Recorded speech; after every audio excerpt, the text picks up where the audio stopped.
luteal phase, this is the time that if I'm not careful, my mood will suffer the most. So I really challenge myself to make snacks and meals that contain good mood foods. So this is what I call good mood foods. And these are foods that can actually help increase your serotonin levels, which is one of your feel-good hormones. And this is something that naturally dips before we get our period. So then naturally we can feel a little bit less excited about life. We can feel a little bit more depressed. We can feel a little bit more anxious.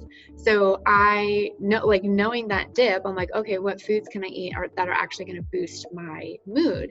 And so that comes in bananas, chia seeds, dark chocolate again, and walnuts. So those are really high in like omega-3s that are really going to make you feel good. It's got a lot of healthy fats and a lot of ingredients that are actually going to help boost your mood.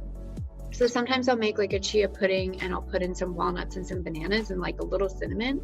And then like you're not adding sugar to it. You just are basically having the sugar of what's in the banana. But it really helps. I would say literally within like 20 minutes, I'm like, wow, I just feel better. Or like, think if you have a piece or two of dark chocolate, you're like, wow, I feel better. I feel more energetic. I feel more ready to be in life. And like, you're going to start noticing that you're kind of going through similar waves as well. So I focus on good mood foods.